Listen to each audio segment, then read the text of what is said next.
my marking and measuring tools on this side. And on this side, paddle bits, the router bits I commonly use, twist bits, and some miscellaneous. That's great because you don't have to keep running back and forth to your truck for these small accessories. Everything's right in front of me. You even clamped a drill press on one end of it here to cut some plugs. Now, I don't see a saw stop, though. What do you use for a saw stop? You remember the old doweling jigs, Norm? That's right. We don't use those very often anymore since we use biscuits. What I'll do is measure out where I want to be and set my doweling jig. And there you go, you've got a stop. That's great. So it's a new use for an old tool. Yeah, that's handy. The whole system is supported on just sawhorses. Right, right. Now, if you had to do it all over again, what would you change? Well, I'd lighten the base up. Try to lighten the whole unit up. I would pad the saw up 3/4 of an inch and raise this, so I had another 3/4 of an inch of space in here. You get tall router bits in there. That way I could get hand planes in and stand my router bits up rather than having them lying down, beating up against one another. But you'd still use the sawhorses as a support system? Yeah, I like the system. sawhorses because I can keep my stock right in front of me and feed the saw right from here without moving. All right. Well, you know, I want to build one of these in the New Yankee Workshop, and you've given me some good ideas. No, I'll be interested in seeing it. All right. While you're here, you want to darken that signature up for me too, please? Yeah, it's starting to fade a little. Yeah, well, we get a lot of use. Well, it seems that every carpenter has his own opinion about what a chop saw station should be like.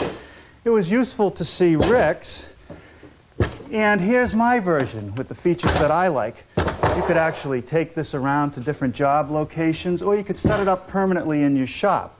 This is the base unit, and to hold it up, I've made these standards just out of dimensional lumber and some bits of plywood. And they drop into place and get held in with a couple hooks. Now, I built the project primarily out of MDO plywood, which has that nice smooth surface on it. It's good and tough, and it'll hold up to a lot of hard use. Now, once the legs are in place, you just flip it over again and stand it up. Now, one of the features that I like about a chop saw station is to have it high so that I can see the marks on the wood as I'm using the saw. The saw that I'm using in this setup is a 10-inch compound miter saw, and it simply slips in between some blocks that are up on the tabletop, and they're very tight so that it can't move forward and back or side to side. Now, depending on your miter saw, you may have to make this opening a bit wider and modify the fence so that it matches up with your saw's fence. One of the things that's really necessary on a miter station is a long extended fence. To accomplish that, I built this U-shaped piece that slides out, and the fence is hinged so it just pivots around, and I lock it in place with a little barrel bolt. Now, this is the simple side. On this end, it's the same type of fence mechanism with one added feature. It has a tape strip right along the top of it, and that allows me to use this little accessory. It's a stop block, and that just slips over the fence, and I can lock it down on the measurement that I want and cut several pieces exactly the same length. So I've started by ripping a piece of plywood to the correct width. Now I want to cut it to length, and to do that, I've set up a straight edge guide, and I'm going to use my small circular saw. But before we use any power tools, let's take a moment to talk about shop safety. Be sure to read, understand, and follow all the safety rules that come with your power tools. Knowing how to use your power tools properly will greatly reduce the risk of personal injury. And remember this, there is no more important safety rule than to wear these safety glasses.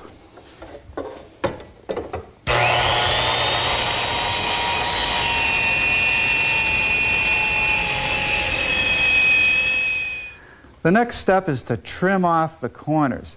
I don't want 90-degree corners that I can get hung up on. And that's just a simple matter of trimming them with the circular saw. It's important that the top of the chop saw station not deflect or sag under its own weight. And how I accomplish that is to put a beam or a stiffener under the top, a 5-inch wide piece of plywood that sits in a dado.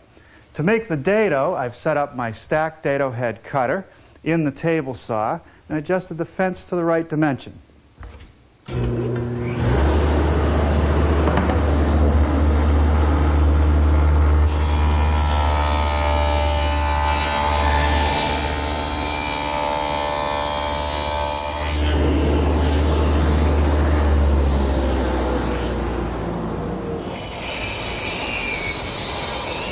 Now I'll use the chop saw station to knock the corners off of the stiffeners.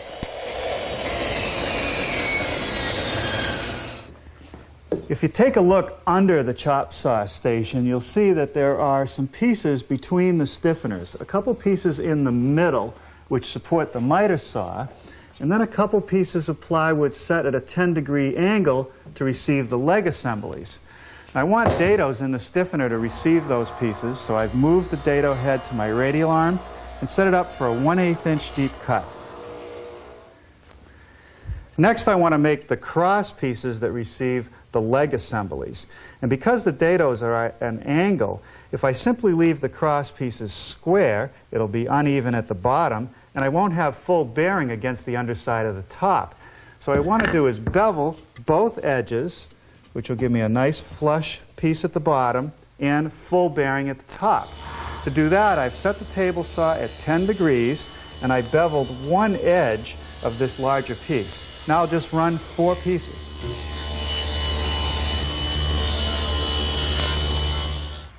Now I'm ready to cut the cross pieces to length, and for that I'm going to use my stop. Drop it over the fence, slide it over to the measurement, in this case 16 1/4, and cut the 4 pieces.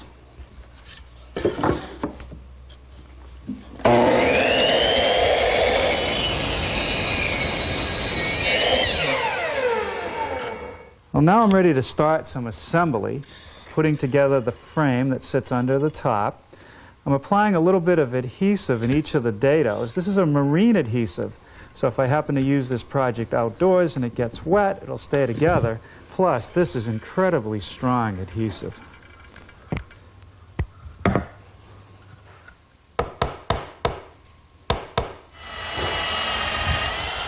Now I'll just pre-drill some holes for some 1 5/8 screws. With some more adhesive in the grooves of the top, I'm going to drop it over the frame, get it in position, and attach it with some more screws.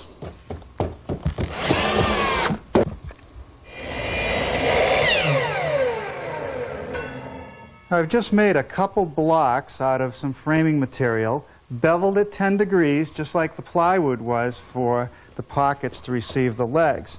And I want to put those between so that these pieces of plywood can't spread apart once the legs are in place. A little glue and screws will hold them in place.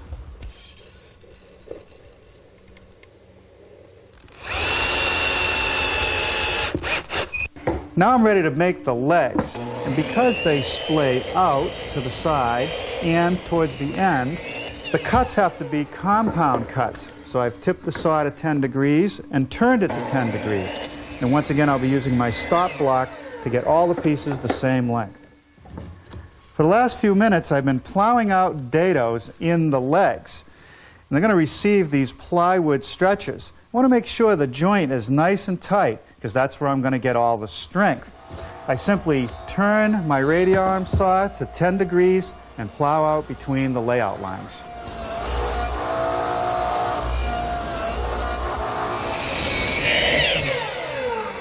With the miter saw set at 10 degrees, I can cut both the top and bottom stretches to length. Now we can put the legs together.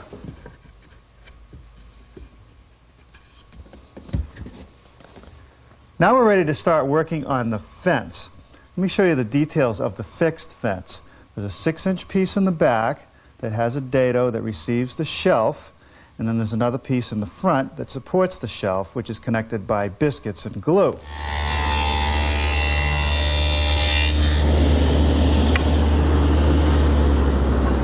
That's the dado I need. Now let's cut some biscuit slots.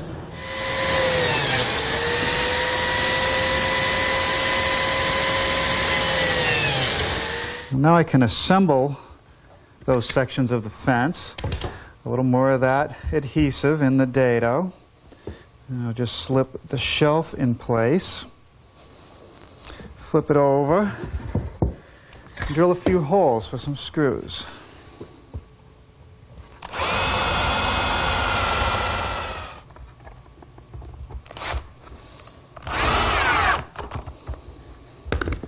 Now some glue and biscuits, and then a little bead of the marine adhesive between the biscuits.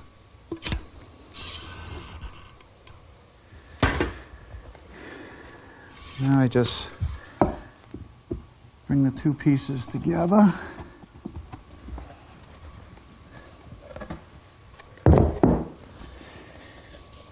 And to hold it in place while the glue sets, I'm just going to drive a few 1.5-inch brads.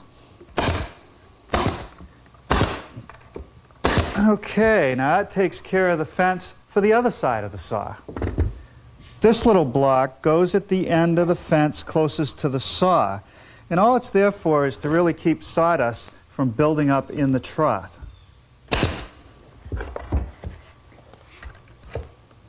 Now I'm getting ready to attach the fence sections to the table, and I need to cut corresponding slots in the tabletop to match those in the fence.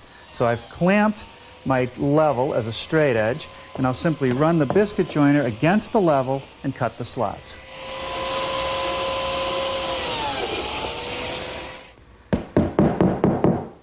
Now between the glue, the biscuits, and the marine adhesive, this fence is not going to move.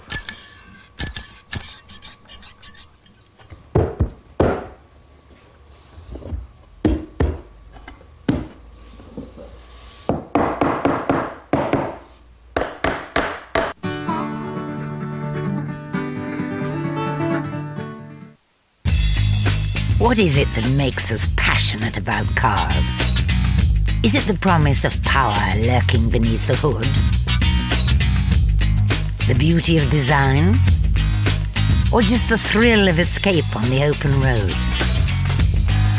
Is there anything more mesmerizing than the hum of a well-tuned engine? The purr of delight as it responds to your every whim? The smell of a leather interior? The gleam of chrome? Whatever model revs your engine, come for a test drive with me, Honor Blackman, on Discovery Home and Leisure. Hold tight. More and more people could cut the cost of their new kitchen by calling Kitchens Direct. With no showrooms and no middlemen, Kitchens Direct could make your budget go further, giving you a higher specification kitchen and better quality appliances, while our first-class personal service takes care of everything for you, from design to installation. Find out how much you could save by calling Kitchens Direct now on 0800 123 321. Make an appointment for our free design service this week, and we'll include a superb microwave with your kitchen, absolutely free. Kitchens Direct, 0800 123 321. Imagine you could suddenly conjure up to £25,000. What would you turn it into? How about a nice new car? Or that extension you've been talking about for years? All right, Gov. A small boat, perhaps? A said boat. Well, they can be yours with a fixed low-rate loan from Direct Line. Just call local rate 0845 246 5566 or arrange everything at directline.com. You don't have to provide security or pay arrangement fees, and you can get it Just like that. Simply call now or apply online and take the Direct Line to a low-cost loan today. Would you like a mortgage that'll work for you, whatever happens? Then call Direct Line on 0845 605 0724. If you find yourself in a bit of a squeeze, you can reduce your payments. Ooh, hey. Or even stop them altogether. If you find yourself better off, you can increase them and pay off your mortgage sooner. And of course, you get a great introductory rate. which is what you'd expect from an award-winning mortgage lender. Sounds good. Well, it gets better. Direct Line will refund your valuation costs. And if you're simply switching lenders, they'll pay your legal fees too. You don't even have to fill out a single form. You can do it just by picking up the phone. Whether you're moving house or just moving your mortgage, take the Direct Line to a flexible mortgage now. Call local rate 0845 605 0724. That's local rate 0845 605 0724. Miss Doran didn't think she could save any more money on her car insurance. We saved her £60. Mr. Patel. £40. Mr. Clegg had his insurance with someone else for years. Direct Line saved him £87. So, if you want to see if you can save money, call 0870 555 1122 now. If your car insurance has suddenly gone up, call 0870 555 1122 now. Don't just sit there. Call Direct Line now and see how much money you could save. Book our free kitchen design service this week and we'll include a microwave with your kitchen absolutely free. Kitchens Direct 0800 123 321.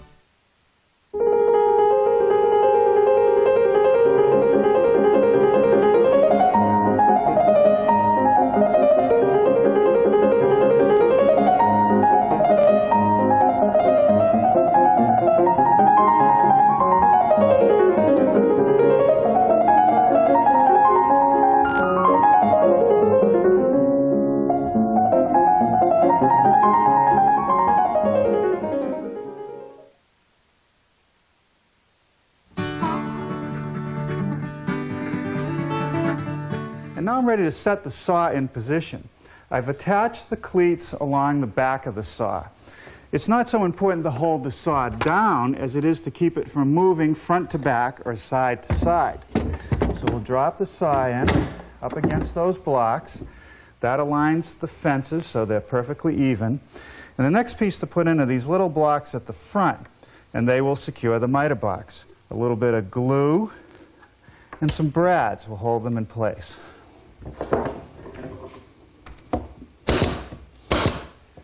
Well, now it's time to cut the handholds to carry the saw station, and I got lucky. This is an old jig that I had from years ago when I built a butler's table. It was the hand cutouts on the leaves of the table. All I'm going to do is clamp it to the center line where I want to make the hole, and then I'll cut it out using my router. My router is set up with a collar and a 3/8" straight cutting bit. The collar will follow the inside of the cutout. The bit will do the work. Works great. Watch.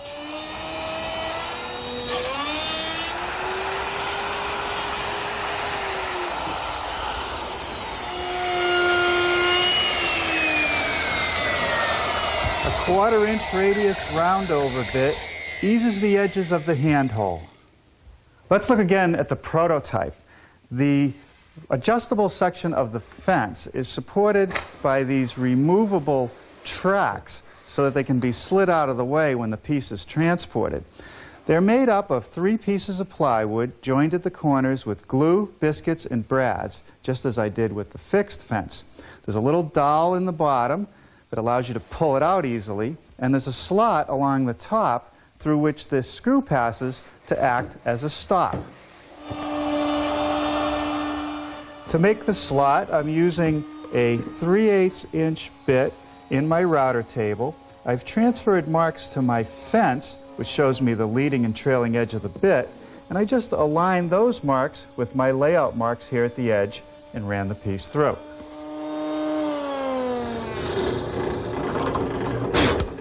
That's the hole for the dowel handle.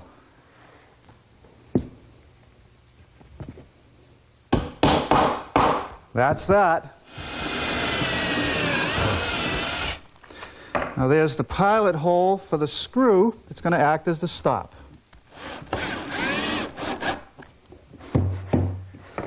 The extensions are pretty simple, just a couple pieces of plywood. Here are the pieces for the one we're building today. The vertical piece has a groove to receive the shelf. I've clipped the corners so there's no pointed edges, but there's one more detail I want to make, and that's to bevel the bottom edge of the vertical piece so that when you fold it up, it won't bind if there's sawdust in the way.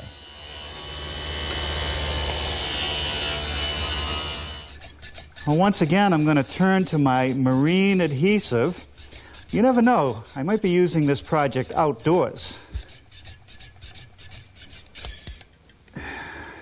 Okay, now just set it in place, pre-drill some holes, and attach it with some screws.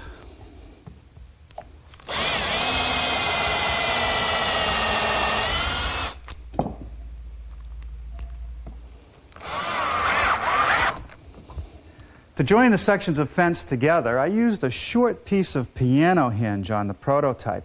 That's fine for joining the pieces, but it presents a problem. If I slide the stop over, it gets hung up on the knuckle unless I recess the hinge, and I had to taper the pieces to allow that to happen. Since that time, I found a better solution.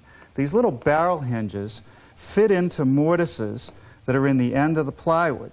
So it's totally concealed and it won't get in the way of the fence, and it still swings 180 degrees for storage. Drilling the holes has to be done very precisely, so I've made this hardwood jig to guide the drill bit. I just clamp it in place and drill the holes. If I don't get them in the right place, it's not going to work.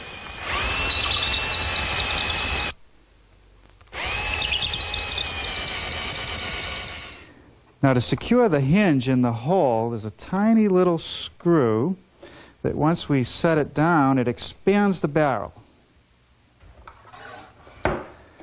That's great.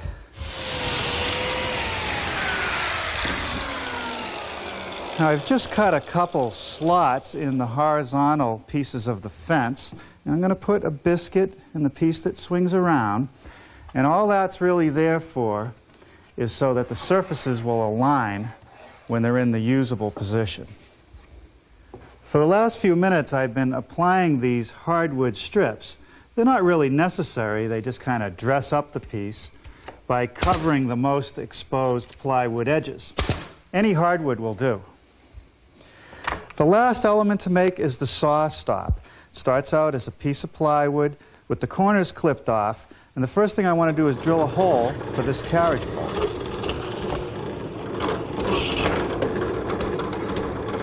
Here I've traced the outline of a nut. I'm going to chisel out the area and then freeze the nut with some epoxy. Now, if you notice on the back side of the stop, there's this pointer, and it's adjustable to compensate for different size saw kerfs. I want to nibble away the material to make that lap joint.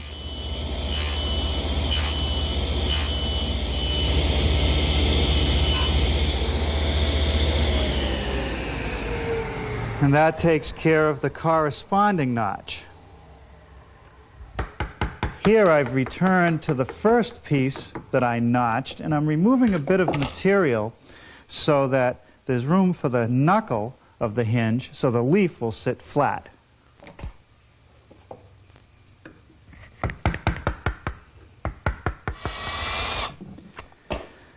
These screws secure the piece that I was just working on, that ultimately rides along the top of the fence.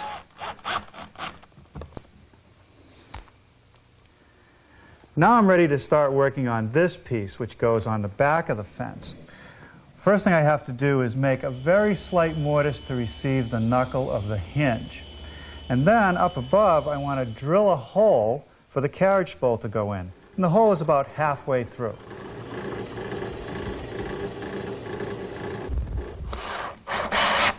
That secures one side of the hinge. And that takes care of the other side of the hinge.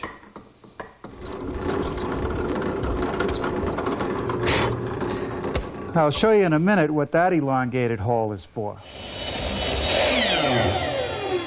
With that slotted hole, I'm able to adjust the pointer and then secure it with this screw. Now here's a piece of mahogany that I'm going to use for the handle to tighten the stop down. I've just drilled a counter bore for the head of the carriage bolt. Now I'll change bits and drill a through hole.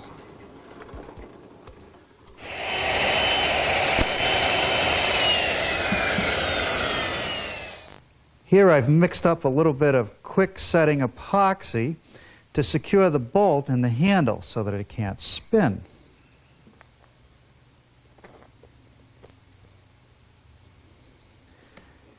And the stop also gets wrapped with some hardwood strips. The last thing to do to the stop is install these small lag screws. And this is where the stock is going to hit the stop. With this adhesive back tape installed, I can now cut pieces accurately to length. Well, this project turned out very well. I hope that you'll build one. I can't tell you how long I've wanted to build one. Now I have two. Norm's back on Monday at the same time, but don't forget to join him tomorrow evening too, when he'll be here for a marathon session from 6:40 to 9:45. Next on Home and Leisure, Model Mania.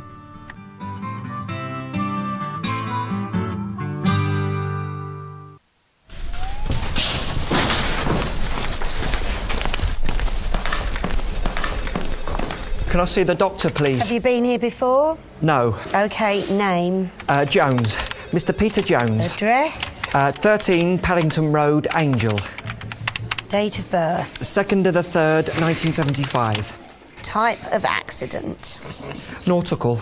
It was of the nautical nature. What exactly do you mean by nautical? I had a boating accident. Oh, Mr. Jones, if you could please be more specific. I fell asleep on my boat. Would you lot keep it down back there? OK, Mr. Jones, if you could just show me the injury. Not another one. Take a seat, Mr. Jones.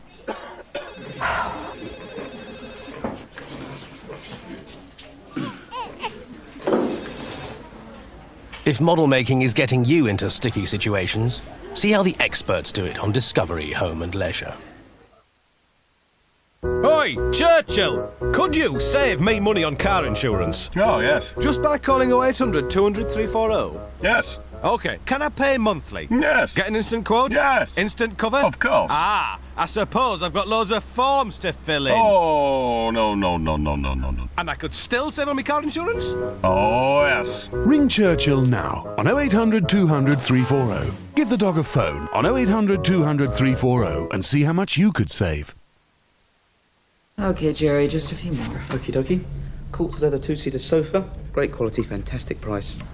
Three-seater leather sofa with 2 recliner actions. Styled by Italian craftsmen. You've got it upside down, by the way. And this one. Two-seater contemporary sofa in natural leather with double-stitched panels. Jerry, you're obsessed with quartz leather sofas. Me obsessed? But you're the one with all the pictures. Come and see our new ranges and fantastic prices. It's all our staff can think about. Quartz. Fanatical about furniture. In love with leather.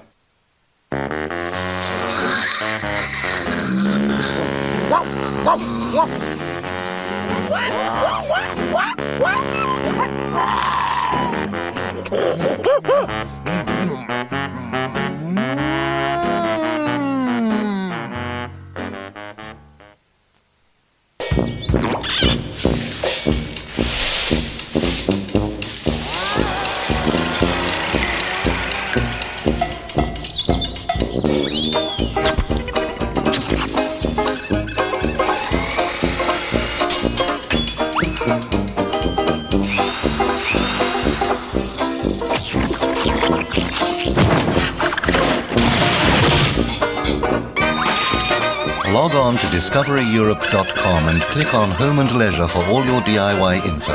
The Discovery Home and Leisure website. Practically the best site on the web.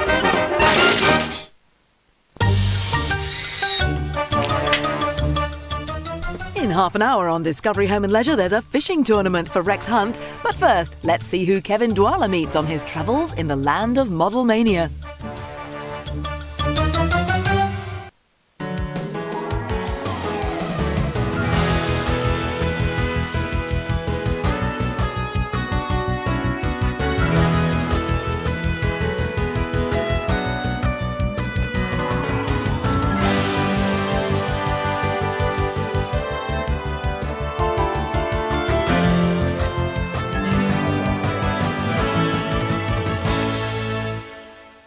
Hello and welcome to Model Mania, the show that is all about the passion for making models. And this time we are up to our dead eyes and cleats and keels. Oh yes, it is the romance of sail. And we are joined in the workshop by the master of all things marine, Mike Mayhew. Mike, welcome to the workshop. Thank you very much. Nice to see you. Now, I know that you build a lot of model boats, but tell us your actual passion for sailing them. Well, my passion for sailing started when I was quite young, sailing dinghies, and going on through to square riggers and my early 20s. I've been model making for almost half a century, and to build a scale working sailing model has always been a challenge. Building the models is one thing, getting them to sail is another. And the problems lie in scaling down. You can make a sailing boat, beautiful scale model of sailing boat, but it won't sail.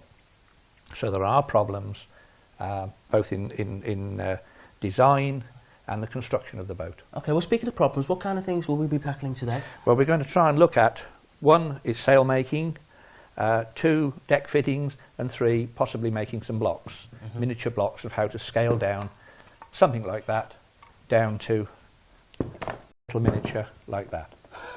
A tiny miniature. A like very that. tiny miniature. Okay, so we're going to be scaling down. Also, we'll be setting sail with Martin Sutcliffe, who's perfected all kinds of techniques for making his flotilla of model sailing ships look like the real thing, not to mention his Eskimo. And I'll be learning how to ride the winds, tacking on to the Elmbridge Model Club in Surrey for some expert advice.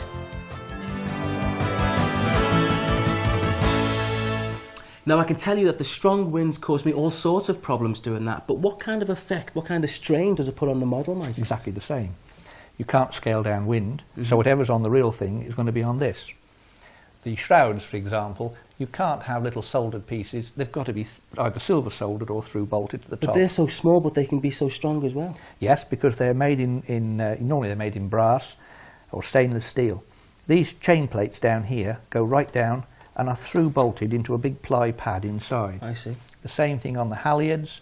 Because you're pulling down on the halyards to hoist the sail, whatever the pull is here, the eye bolt there is having twice the pull, so that has got to be very, very substantial. Substantial, right, yeah. And that's through bolted through the hatch and everything else. Okay, so talking about the sails now, you're going to rig up some sails for us shortly. Yeah, we're going to have a look at sail making. Okay, well, we're going to let into a couple of secrets now from master modeller Martin Sutcliffe. He uses all kinds of tricks, scaling down his sailing ships to look more realistic. Take a look at this.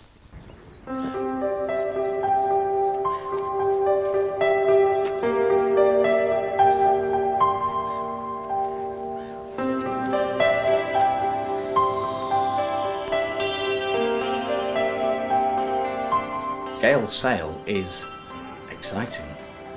Scale sail is difficult. What you get out of it is what you put into it. And I love it. I love everything about it. This is a topsail schooner. It's called a Result. It's built in 1893 at Carrickfergus in Belfast. I wanted it to be a working model, not just a sideboard piece or a museum piece. I try to make it look like and smell like and feel like and actually be part of, like you're wearing it, you know, the period, 100 years ago maybe. It should look like a real one from about 200 yards because everything gets greyer the further you are away. There's a lot of grey here, there's no white, there's no black. My old art teacher said there's no such thing as black and white. So consequently, we end up dyeing things, dirtying them. I even spray dye very thinly onto the sails, and as it falls down it dries lower to the bottom and gives them a greater sheen higher up and a bit darker lower down. It makes them look fuller. A deck off pink towards grey in patches. People spill things on it. You know, it's wet, it's dry, it's got salt in it. Here we go, we're off. There, a bit of breeze now. Now we're going to come about into the wind and tighten the sails. This is Modesty. She's actually an oyster dredger from Long Island Sound near New York. She was built about 1920. We often have trouble getting scale figures for our models. This little chap is a toy American Harley-Davidson riding policeman, hence the bow legs which suits, and the boots. The little bit of turn down there is paper just to make it look like a Wellington. The rest of his gear, consisting of crash helmet, goggles, etc., gun and holster, have been removed by a scalpel, and the Gansey, or hats and pullover, have been sculpted using a piece of wire attached to a soldering iron and just drawn the ribs on.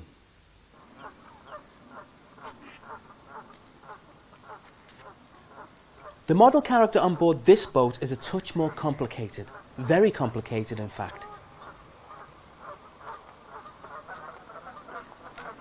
This little Eskimo paddles its own canoe. It took Martin months to work out how to create the complex arrangements of gears, wheels, pulleys and cogs that were needed to create the complex movement. It was a challenge, but he still prefers the simplicity of sail.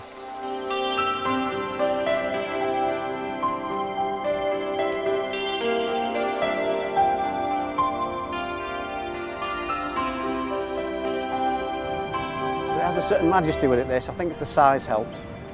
The original was a racing schooner. That's what it was built for in 1900. This used to race with the Kaiser's ship called the Meteor. They were designed for it. They were designed for a huge crew. They used to carry about 20-odd chaps. Because nothing was mechanical on these. All that massive area of sail was hauled by brawn. These rather elegant masts are made out of old floorboards. I just split the floorboards with an axe a few times and end up with a nice straight-grained piece of timber. All I do then is taper it and round it with a plane, and I've got a mast in about 10 minutes, with the grain running all the way up, light and strong. I like scale sailing as much as I like full-size sailing. The wind says, I'm going to blow here, and I say, I'm going to go there. This is a real challenge. I like to see ghosts from the past. It changes shape with every turn. Every time you turn it, winch it in, winch it out. The cut of the sails, the wind blowing through. It's just wonderful. I love it. And do you know how Martin winched all those sails on that last ship? He used one of these. The motor from a cordless screwdriver. Very inventive. How good are these, Mike? Excellent, excellent. They're very torquey, very powerful, and cost less than a fiver from any DIY shop. Every modeller should have one. I would think so. But Martin was very inventive using that. How inventive are you going to be with our sails? Well, let's see. Sail making for most boats, ones have the traditional sail such as this. And that is a typical Bristol Channel pilot cutter sail, a gaff sail, similar to that.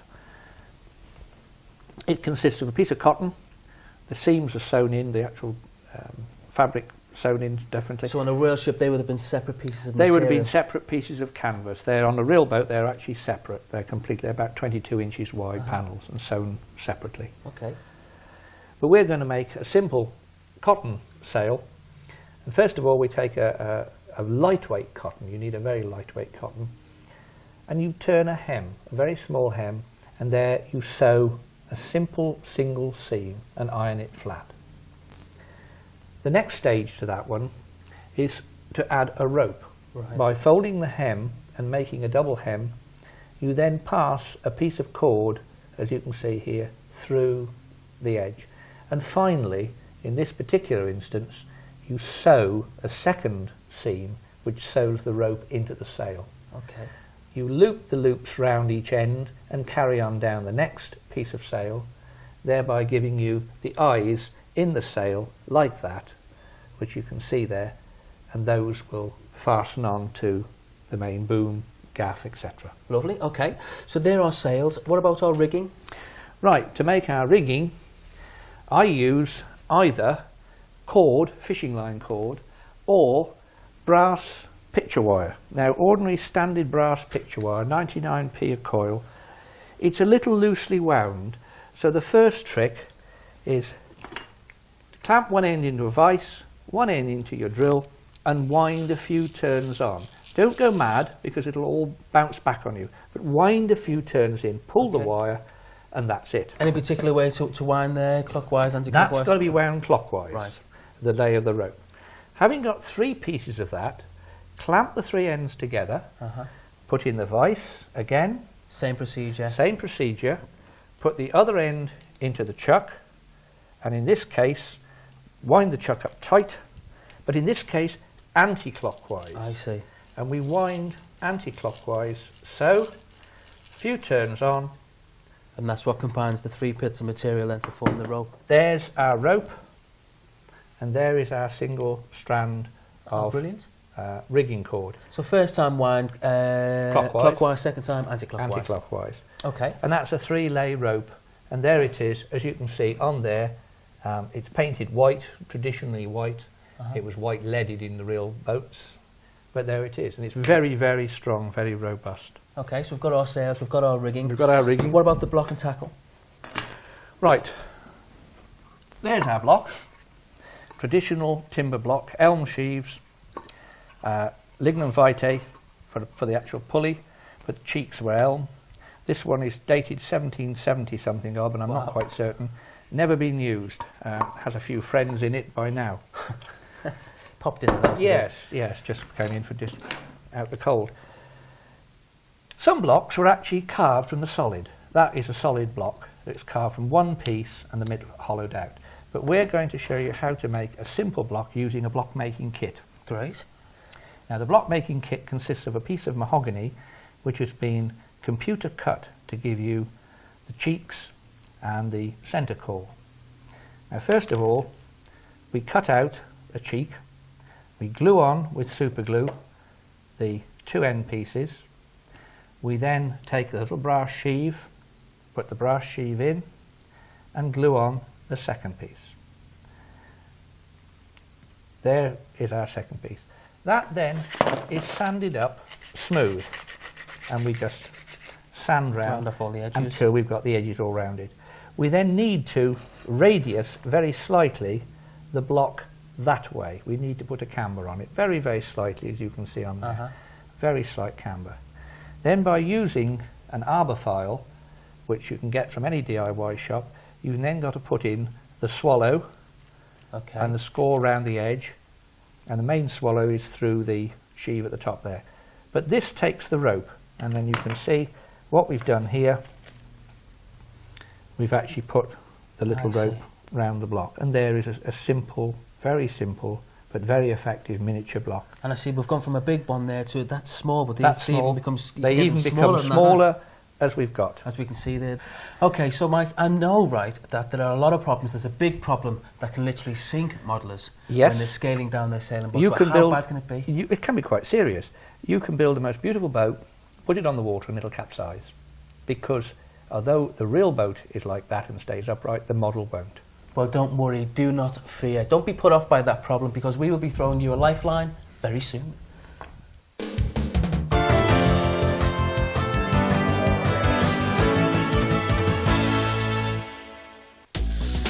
If your DIY projects are becoming a chore and you're thinking about calling in the professionals, there is an easier way. In just 5 minutes, How To with B&Q gives you quick tips, easy solutions and plenty of ideas to make all your household projects a breeze. So make the most of your free time and tune into How To with B&Q, only on Discovery Home and Leisure. Starting a new project, Homebase are hammering down the cost. This whole bathroom suite's under £280. Come look at this.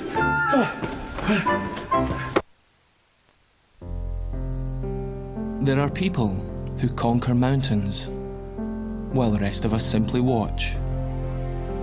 People who take a stand for their beliefs.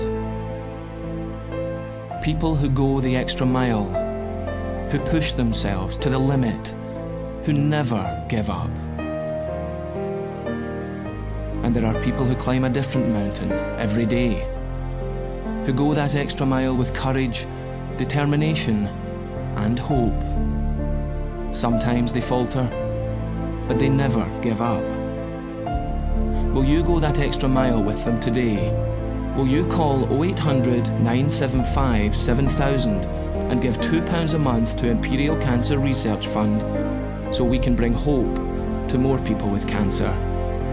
Because our scientists and doctors are going that extra mile too, working with others to find new ways to prevent, treat, and cure cancer.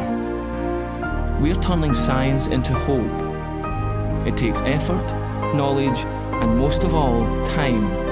That's why we need your £2 every single month.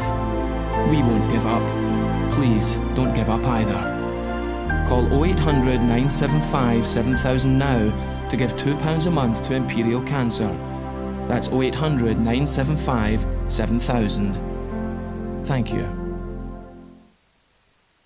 Dreams ambitions, commitments.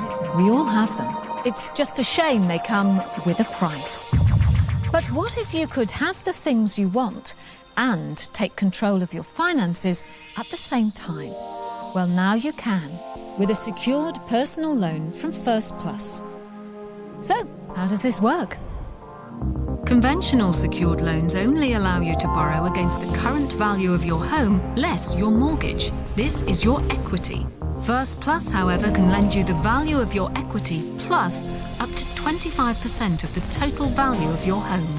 So, if you're a homeowner, you can apply to First Plus right now on 0800 052 6000.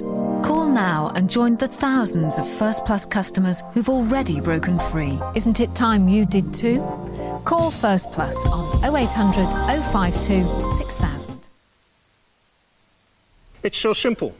Call 0845 246 5555 and you could save money off your home insurance. Just switching from your mortgage provider to Direct Line could save you up to 30%.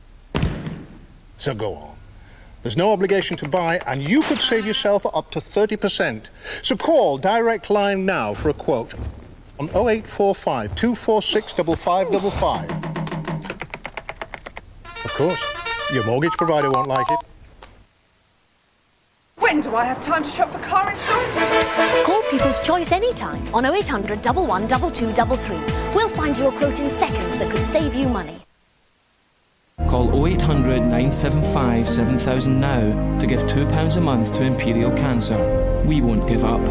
Please don't give up either.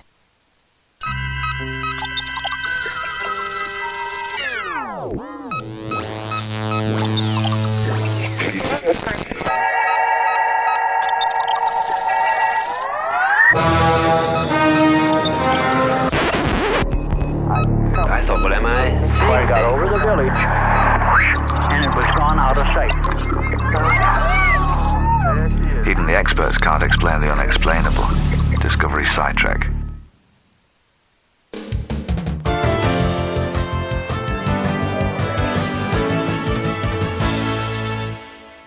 Hello and welcome back to Model Mania, the show that is all about the passion for recreating the world in miniature. Now, all this series we've been looking at all kinds of models. This time it's sailing boats, and Mike Mayhew has a deadeye. But what is a deadeye, Mike? Well, a deadeye basically is a form of pulley to locate the shrouds to the hull. And if you look down there, you will see what we've got. I see it. Here we have the shroud, and that is what they call the deadeye. And you can see it's got 3 holes in. The upper hole is nearest to the shroud, and the lower hole is nearest to the chain plates down there. Okay. So if you'd be kind enough as to be the shroud, well, the first thing we've got to do is take one of the lateral holes and we put a stopper knot, which is basically a figure of 8, in the tail of the rope. Right. Like that. That stops it coming through, and then we go on and thread. I mean, how would you go about threading? Did you just thread it in any hole? No, we thread the 2 lateral holes that are opposite each other in turn. Right.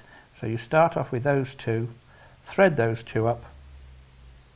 And if you didn't know how to do this, you could probably find this in any type of There are some wonderful seamen's manuals, old seamen's manuals, but Ashley Book of Knots, which will cost you about £45, is the finest reference of any. Money well spent? Very well spent. And finally, a half hitch on the bottom, and that would be seized down. And as you can see, any tension put on there will adjust the shrouds. Well, Mike, you made that look really easy. Just like I did when I had a chance to go scale sailing at the Elmbridge Model Boat Club.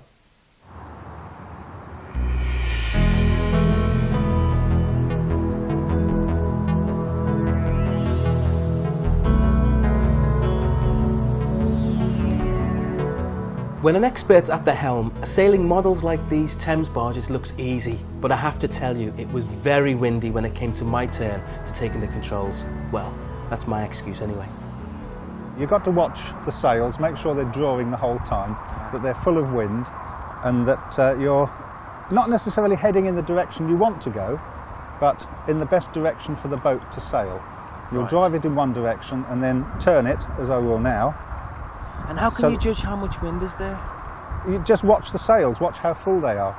It sounds very complicated to me, but Can I have a go? You can certainly have a go, yes, have the transmitter. Okay. You've got the 2 sticks. Yes. That will pull the sails in and let the sails out, Right. it's fitted. Yeah. And that will be left and right on the rudder. As you're Left going and now, right you're on the heeling fairly well. So if you turn to your right, to starboard, and come up into the wind, you'll see the staysails start flapping. The white sail on the front. That moves first, doesn't it? That's the Right. one that goes first. So That you means can that- either continue going round to your right to catch the wind from the opposite direction, or move back to the left to continue going in the direction you were with the sails full. Yeah. The best way to do it is let the boat find its own course with the wind, and then when you reckon that you've got far enough, you turn again across the wind and come back in the other direction on another tack, and eventually you make up ground. Yeah. People find it difficult when the boat is coming towards you to remember which is left and which is right. You've got to get your mind into the boat.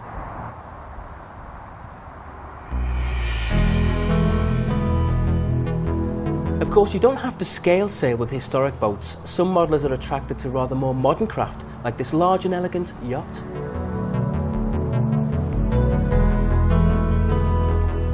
So, Alan, when did you first get involved in sailing yachts? It was about 7 or 8 years ago. I got made redundant from my job during that period, and I thought I've always wanted to build a yacht, and I built my first yacht then.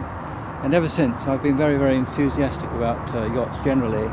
I've got 2 or 3 other yachts that I've built, racing yachts, and this is my latest acquisition, which I have acquired, which is about the biggest size yacht that I could get in my car at the moment, so that's a limitation. Really. You might have to get a bigger car soon. That's right, yes. And is it difficult to sail? It's very easy to sail, as you see. She's got very good steering qualities. Yeah. She will actually turn in her own length. She's not as fast as a racing yacht, but nevertheless can give a good turn of speed and a reasonable wind. And the other thing about a boat is that they look quite big in your living room, but when you get them on the water, as soon as they go out a few metres, they look quite small. Yeah.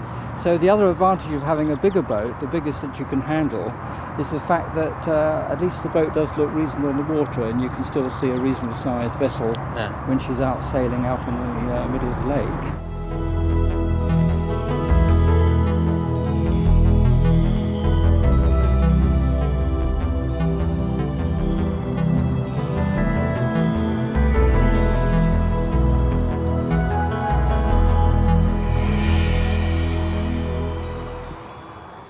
Now, if you want to make your sailing boat sail as well as those, there is a very big problem that modellers have to overcome.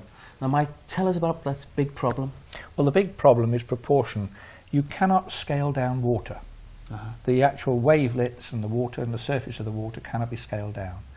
So if we start off with a little model, such as that, which is a baby version of the Cornish shrimper. Right. This one, if you were to put a sail on it, because there's virtually nothing underneath, would just blow sideways. Right.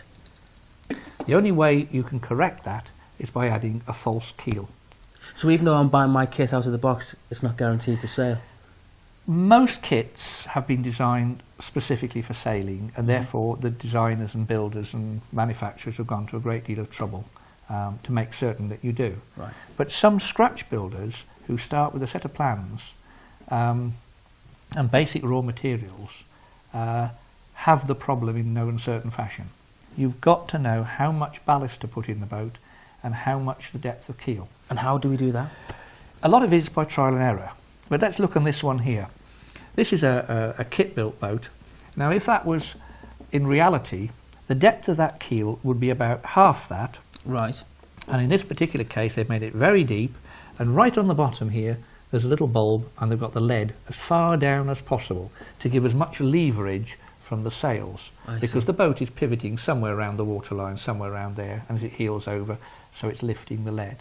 But that is exaggerated to such an extent that if you look at the 1 metres and the 10-rater racing yachts, you will see they've got a long, long keel, sometimes in carbon fibre, and right on the end is a tremendous 6-7 pound lump of lead, shaped like a torpedo. And that is really just because there is nothing of the body of the boat, there is nothing to support it. It will just fall over without the lead on. So a bigger advantage for me is if I get a bigger boat. The bigger the scale of the boat, the less the problem rises. For example, on this one, which is a 1/7 scale model, and this is 1/9, the same as the Morecambe Bay Prawner there, the problem diminishes very, very quickly. That one has got about £8 of lead in. The Morecambe Bay Prawner has about £14 of lead. Okay. So how do we overcome the problem? Simply by trial and error? Is it just put it in the water? If you're building your boat from scratch, you know where the waterline marks are, bow and stern. Talk nicely to the wife. Fill the test tank up. Don't use a shampoo. Place the boat in and put the lead in, or anything, sugar bags, anything of a known weight, until you've got some idea as to where the waterline is and what weight you're going to have.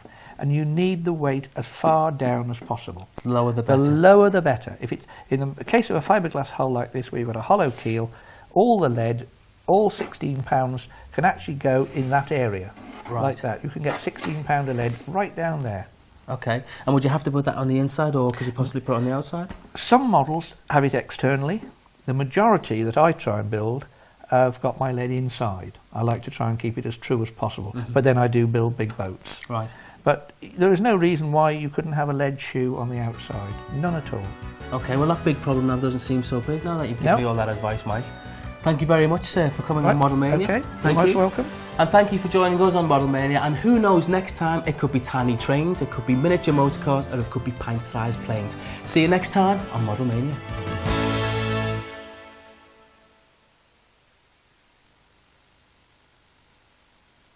Here's the deal. Discovery Home and Leisure have commissioned some fantastic original programming. Jane? We've built a car, we're building a plane, we've commissioned travel shows.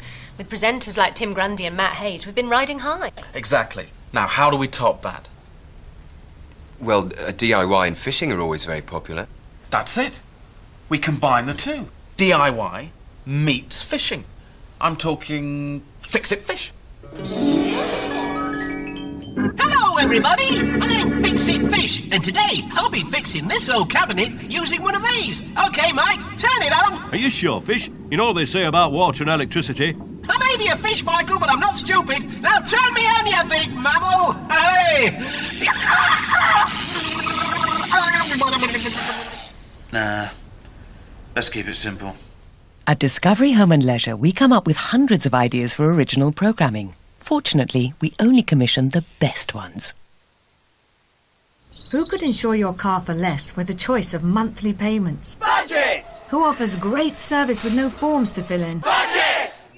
And who gives you a 3-year guarantee on repairs? Budget! Join the thousands of drivers who are now switching their car insurance to Budget! Find out if you could be better off with Budget. Call us now on 0800 247 247.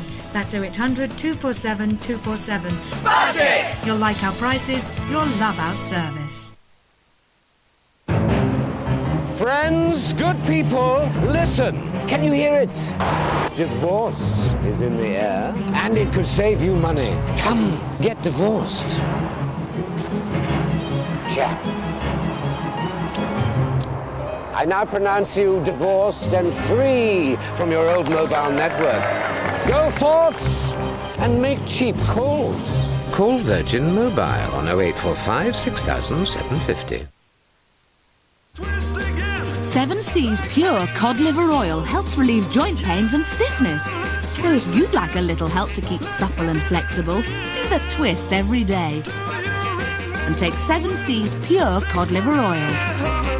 Proven to help relieve joint pains and stiffness.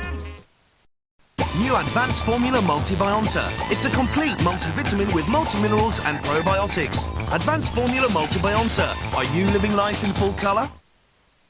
Listen and repeat after the tone. Number 1.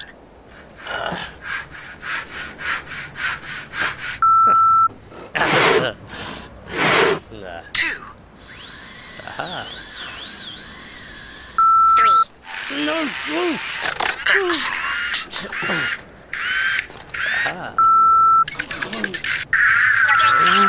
There is a better way to learn about DIY. Discovery Home and Leisure.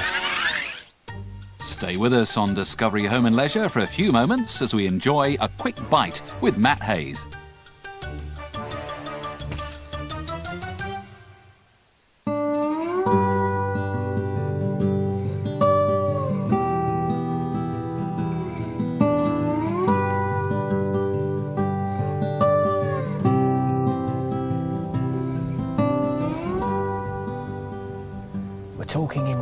hushed voices here because me and fellow Brummie Mick Brown are just getting ready for a spot of night fishing on the River Severn. Now, night fishing's pretty productive really, isn't it, Mick? I mean, you're a predator angler, but you do a bit. Well, yeah, I mean, most people don't realise that a lot of predators feed after dark, and I mean, I stay after dark for pike quite regular. Do you? But of course in the summer, eels, zander, catfish, Fantastic. they're all on the move in the dark. Well, we're actually going to try for barbel tonight. As you can see, the light's starting to fade, and this is what we call the witching hour in fishing. So from now on is a real good time to actually try and catch a big fish anyway. Now, there are a few rules, basically, Mick, aren't there? I mean, really common sense ones, first of all. I mean, the obvious thing is you've got to take care of yourself.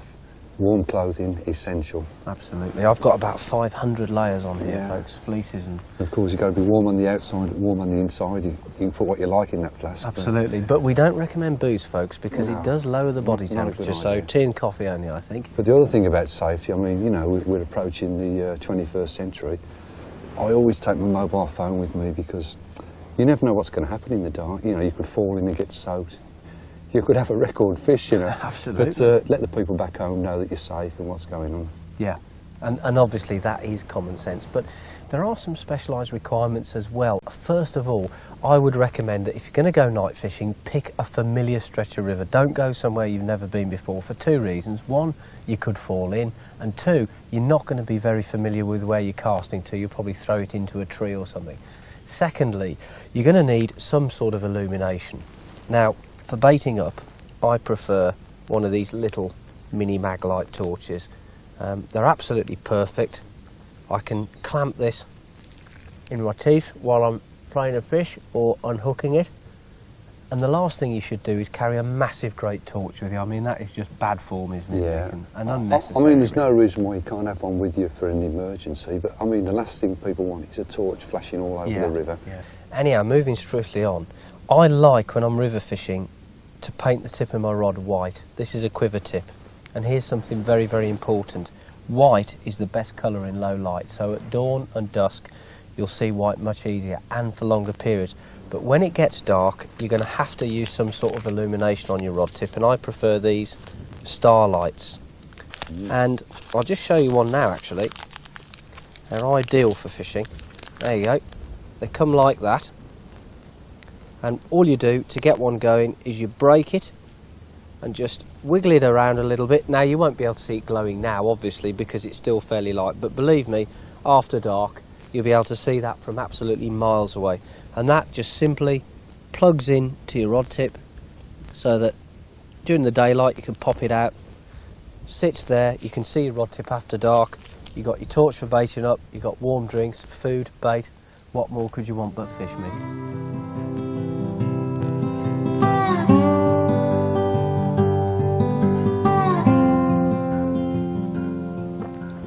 Important things when you're night fishing is being comfortable, and you can see the way I've got the rod resting across my knee here, and the line is actually crooked across my index finger, so I'm feeling for bites as well as watching the tip. And in this position I'm nice and comfortable. I can sit here like this for literally hours. The rod's very well balanced and I'm ready for action.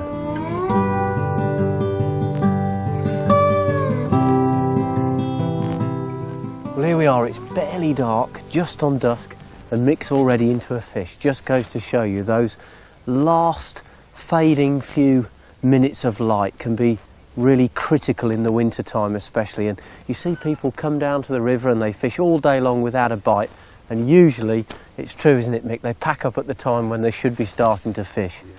What is it, Mick? You reckon it's a barbel? Well, there's no doubt it's a barbel, mate. It's hanging on a bit, isn't it? I'll tell you, mate, they're strong old fish, and there's some big fish here too. Oh no, disaster. Surely not, Michael. Is it snagged up? Yep. Well, what can we say? I bring Brownie down to one of the best barbel swims on the Severn. He hooks a fish, and what does it do? It gets stuck in a snag, and we've lost it. I mean, I'd got it beat. It was ready for the net, and the snag was under the net. I know. Still, it doesn't matter, mate, really. But